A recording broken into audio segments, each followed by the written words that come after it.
Here's the truth. Knowing a tool doesn't mean we're going to use it. Today, I'm going to help you bridge the gap between knowing a tool and implementing it so it becomes a habit. You've taught your child the tool, you've modeled it, but when the moment comes for them to use it on their own, nothing. They melt down instead of breathing. They walk away instead of using the strategy. And you're left wondering, do they even listen to me? Why am I giving them these tools, these resources, these skills if they're just going to revert back to old habits and not use them? Just because your child knows that how they control their breath will allow their racing thoughts to slow down and they will feel better so much quicker doesn't mean they're going to go into those breaths right away. It's human nature.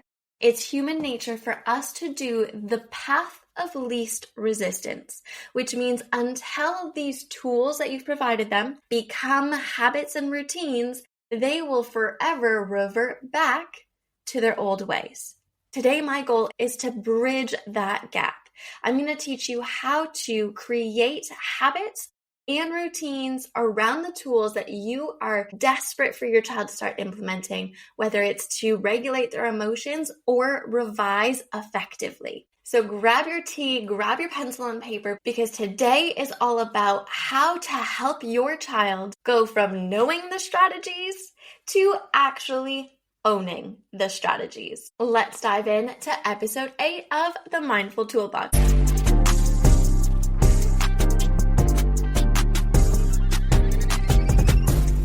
Before we go any further, I just want to thank you for being part of this 8-episode journey. I'm so grateful for you. If this is your first time with us, make sure you scroll back into our history. We have 7 other episodes of season 1 and 10 other episodes in season 0.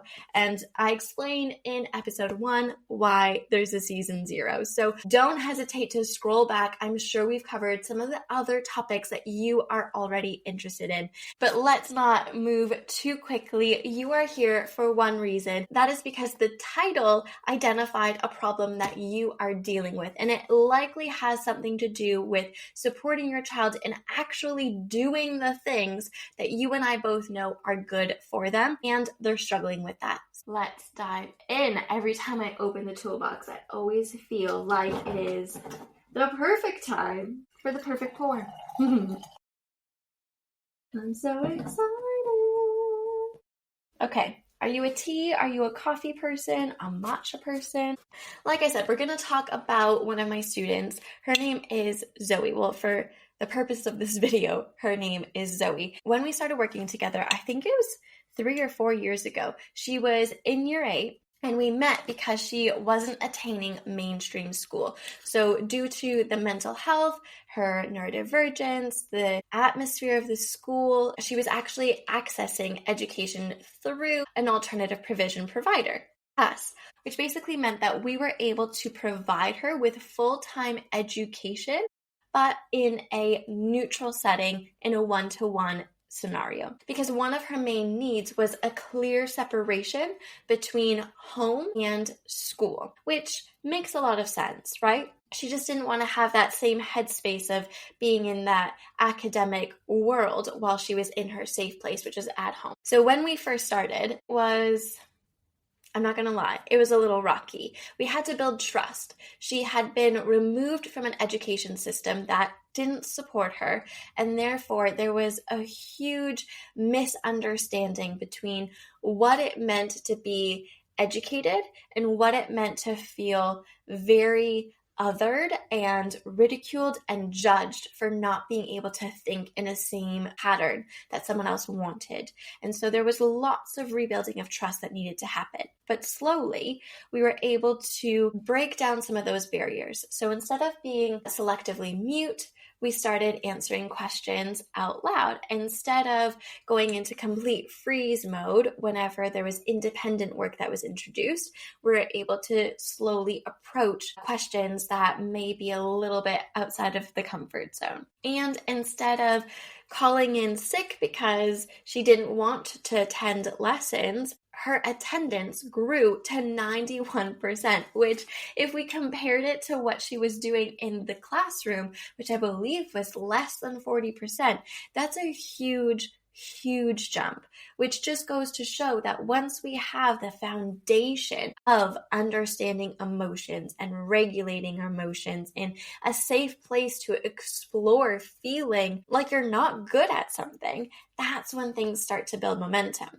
So we got to a point, it's like the natural next step of introducing homework. Now, I don't love homework. It's not one of my must-have implementations when I'm working with students one-on-one. However, when we're working with students who need to build confidence, resilience, organizational skills, homework is actually a really good way of doing that because it allows for them to independently explore a topic.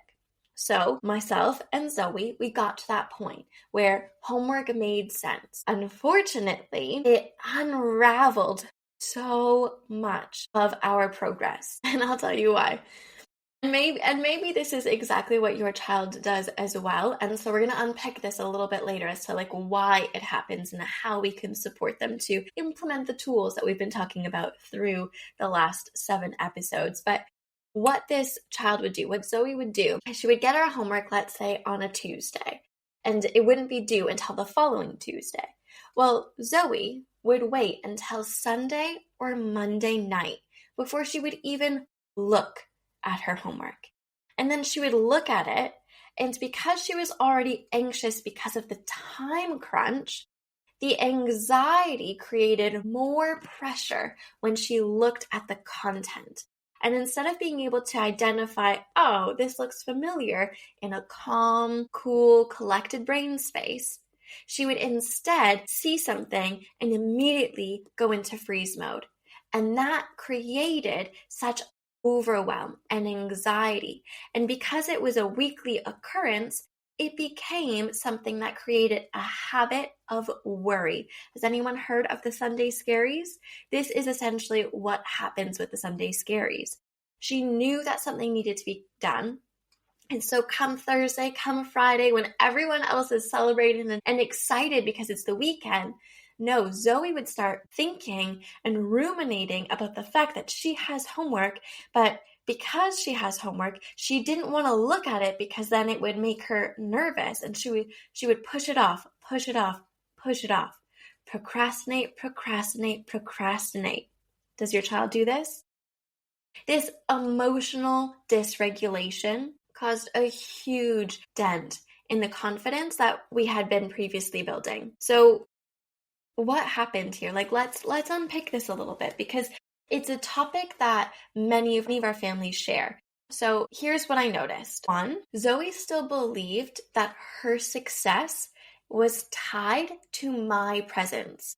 Because I was the one who was in the classroom with her doing her sessions, and she was gaining momentum and seeing progress, because she's never had someone boost her confidence and help her see her capability, the moment that she started to have success, she attributed it to myself, to me being there, because it's the only thing that's different. 2, she didn't yet understand the brain and how, when we go into fight, flight, and freeze, how that creates those rushing thoughts, how physiologically she could feel ill. She didn't quite understand anxiety and how it impacted things just yet. So she fell victim to all of that emotional dysregulation. 3, despite having huge leaps and bounds of progress academically, emotionally, in terms of the trust that we were building, her resilience muscle, her ability to sit in the discomfort of not knowing something right away, needing to try and work through problems independently, it just wasn't developed yet to the level that was necessary for her to go away and do something independently. And ultimately, the importance of spaced repetition, revisiting something in between our lessons, the importance of that kind of approach, that revision memory hack, it hadn't been explained to her.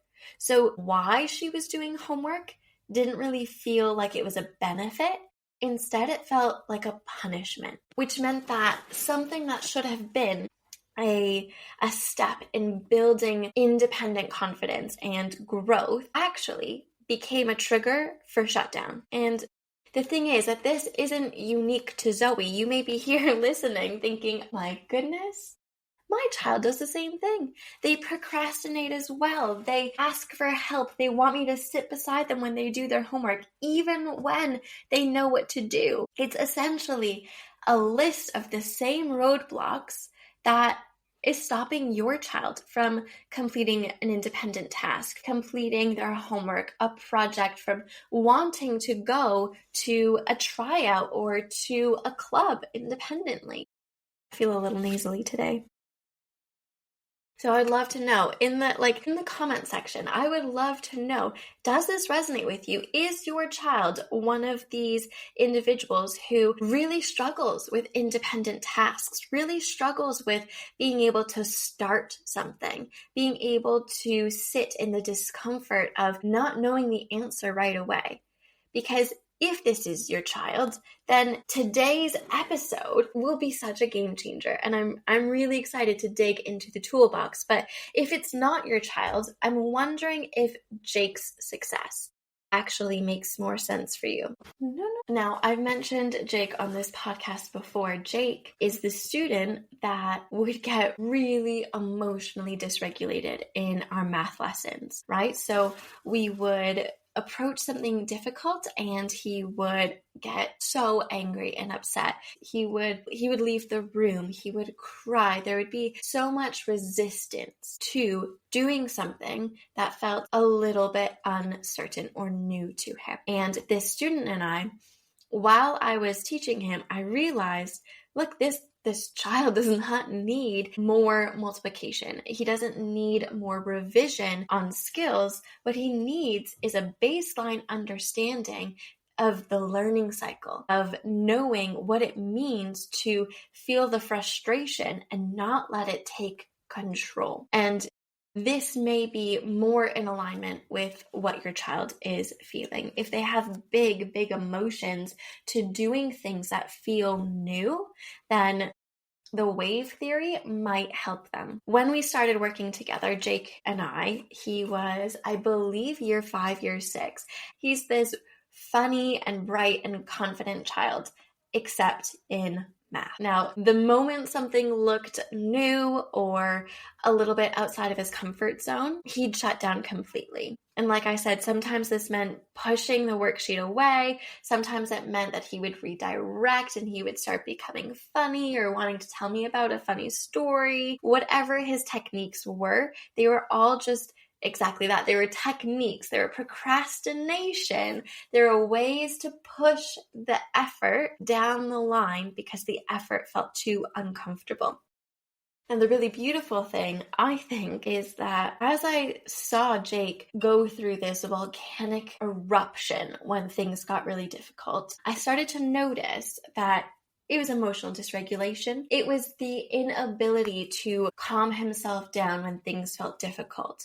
That was the big obstacle, the big roadblock for his learning.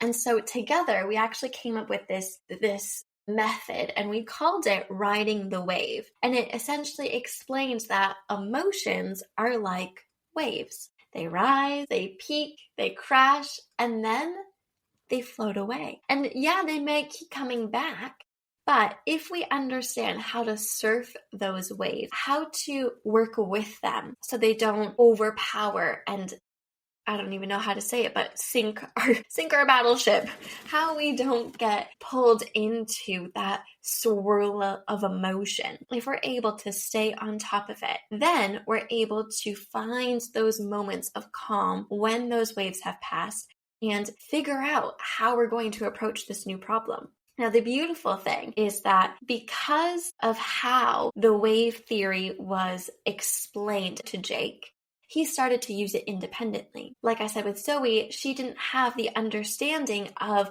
what it meant to become overwhelmed with anxiety. And because I was able to, in the moment when Jake was feeling a little bit calmer, explain to him that he had just ridden a wave of emotion, And then we were able to draw it. And then every time we started to see a little bit of that fear or that overwhelm creep up, I started to say, I feel like there's a wave coming. Jake, what do you reckon? Or he drew this beautiful wave picture and had it at the corner of our table. And either I or he would point to the wave when he started to feel those emotions bubbling. And it was an indicator to both of us that we just need to pause and use some of the emotional regulation tools in our toolbox, like deep breathing, like chatting things out, like doing some doodling on the side before we went back to the work at hand. So we're able to revisit it again and again and again. And because we were able to scaffold this process, I was able to be there with him in the inception of it and reiterate it time and time and time again. As we were moving towards the homework or the independent work, it had already been an implemented skill. He understood why his body was going through it. He understood how he could support himself. He understood the importance of what we were doing and the reapplication of it. All of the things that Zoe was missing when she was given homework for the first time, which created that trigger of overwhelm, we were able to implement with Jake right from the beginning, which is why it was a successful implementation. It's why Jake was able to tell me that he was riding the wave without me having to do it anymore. I'd done the modeling, and he then started bringing that language into play for himself. And that's the difference. That's the difference with giving someone a tool or a skill and then letting them go, or giving them a tool, modeling it, working through it with them numerous times, revisiting it, and slowly pulling back your support as their confidence grows in using that tool. And I think that's the key here. With Zoe, the bridge between independent use and support, it hadn't been built. We had to revisit that and rebuild it. And yes, I am very, very happy to report that we were able to rebuild that with Zoe, but it took a little bit of time.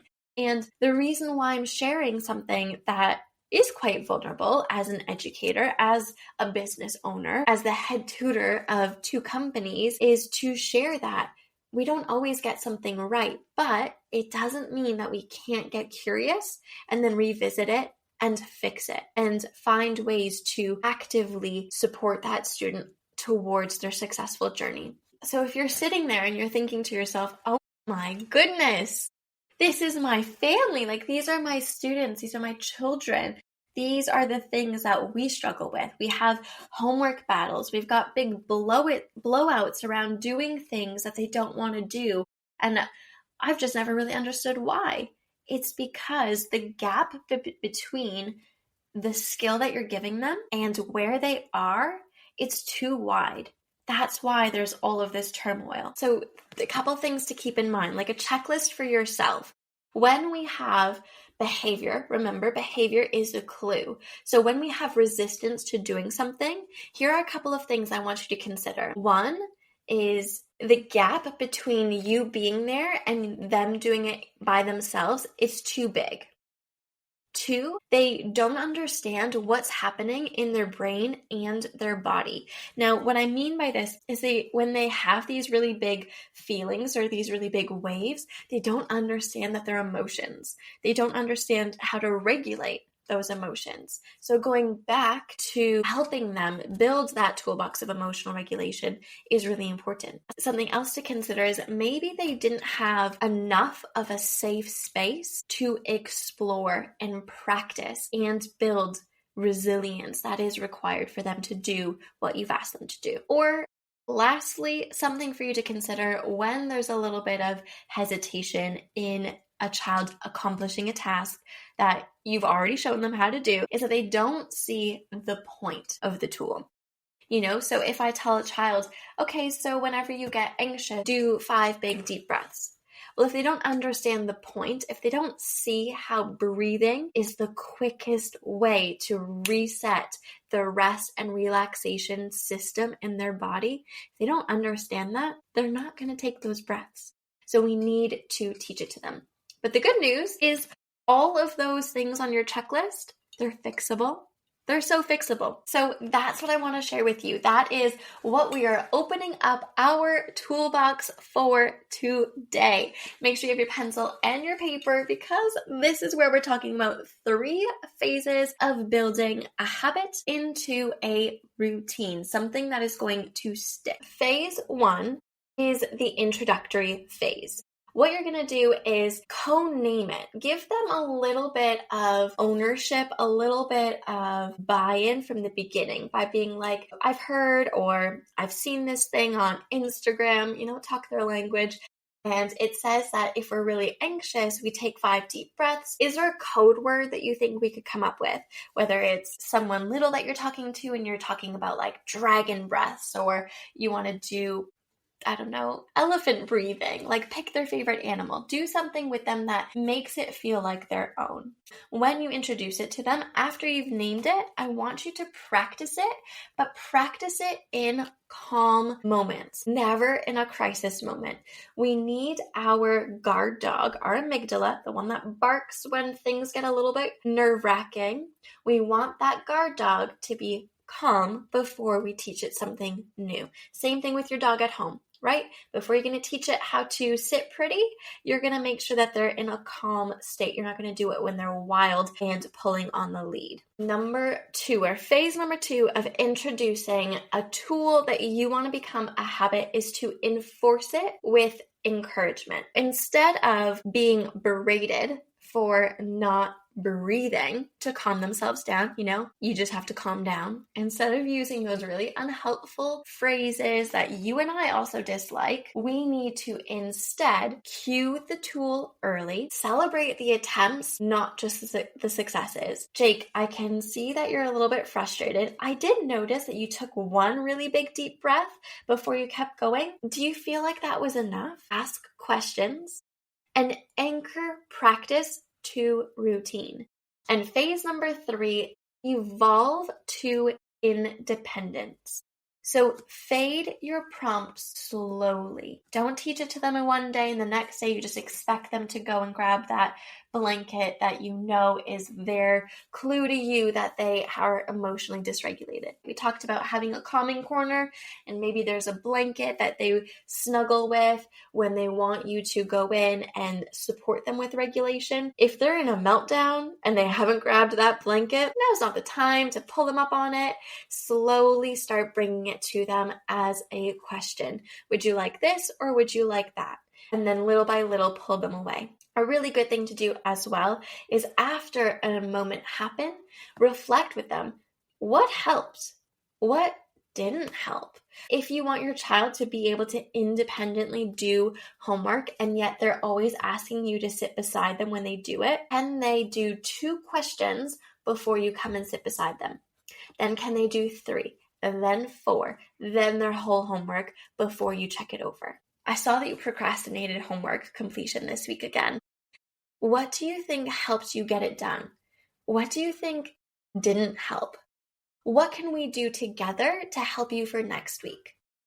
When you move through these phases, you're teaching your child that they can be their own problem solver, that they don't have to rely on you. And that not only supports them in their development, their independence, their growth, but it will alleviate and free up so much of your emotional bandwidth and time as well. And I know some of you in the back are thinking, that's all well and good for a perfectly positioned, perfectly created family, but my child is stubborn. My child is not going to want to do that. My child is different. Yeah, they probably are. And you probably will come against lots of hesitation and resistance. It's just the way things are. When we are introduced to something new, automatically it is uncomfortable and we don't want to do it. That's normal. That's a very natural state. So when there is resistance, I want you to ask 3 things. Is this a resistance because it's about skill, fear, or, can you guys hear those? Dogs barking? I'm trying to podcast. Oh my God. So if your child does resist, I want you to ask yourself these three things. Is the resistance because of the skill itself? Is the resistance because of fear? Or is the resistance to use and implement this skill that you know is going to help because they lack buy-in? If it's skill, bridge the gap by teaching it more and more and more. If it's fear, fear needs safety and trust. So go through emotional regulation. Go through building a space where failure is celebrated because it means that they're trying. Or if there's a lack of buy-in, it needs purpose. Your child needs to understand why they're doing something. It's not good enough just to tell them to do it. They need an explanation. And remember, throughout this whole process, your calm matters. So if you're dysregulated and you're frustrated with them for not using and implementing these tools that you and I both know will change their lives for the better, if you're dysregulated for this, they're going to pick up on that instantaneously. Instantaneously. They're going to pick it up right away. And I know I don't need to tell you this because you yourself have tried to implement habits and they don't always stick. But here's a friendly reminder, even for myself, because sometimes I get frustrated too. Habits are not built in a week. They're built in the space between effort and rest. So your job isn't to be the constant reminder that nags, reminds. Your job is to be the safe space where they get gentle encouragement, they get praise for when they try something, even if it doesn't work, and they get the biggest celebration from you when they implement that skill independently. As always, I'm going to leave you with an action challenge, which means I'm going to remind you that there's one thing that makes something stick, and that is action. So let's find a way that we can implement this, you and I, right now. Let's game plan for how we're going to make this work. What I encourage you to do is think about a skill or a tool that you know your child could really benefit from having. Whether it's knowing and understanding how to handle their anxiety, whether it's not blowing out when things don't go their way, or when they come across something difficult, or it's cleaning their room. Is there a way that we can build this into a 2-minute daily routine? Something that we can do at the same time every day. Is there a way that we can encourage the application of this routine and celebrate the effort? And no, I'm not saying every day they have to get a sweet or money or something physical for accomplishing something. They can, if that's your vibe, but celebrating, just having an extra moment of verbal affirmation for doing the thing. And then at the end of the week, when you have your family meeting, can you publicly praise them in front of everyone? Can you take time to publicly praise everyone for the small action that they're putting into place? Because remember, our family meetings are a great way to showcase the unit progressing, the unit finding flow and rhythm and growth. Okay, so that is us wrapping up episode 8 of the Mindful Toolbox podcast. I'm Sarah Lynn. I'm so grateful that you're here. Remember to check back in 2 weeks' time. That's right. Set your calendar reminder. We're back here in 2 Thursdays to talk about back to school routines. We have autumn knocking on our doors and school is right around the corner, which means lots of big transitions. We're going to be talking about routines, separation anxiety, social re-entry, and ultimately how to help your child walk into September with their head held high. Don't forget, if you'd like to have the habit tracker that helps you bring in our action challenge for this week, you can head down to our show notes if you're listening on any of your favorite podcast providers, and it will be there for you, or you can drop into our YouTube description and you can find it there as well. And don't forget, if this episode has helped you or allowed you to feel a little bit more seen in your own journey with your child, please send it to to another family that you think could really use this support, because I know you and I are not the only ones struggling through this. Hit the subscribe button and I will see you in the comments down below. Thank you so much for joining us, and we'll see you in 2 weeks' time. Cheers! Hey, episode 8 is done.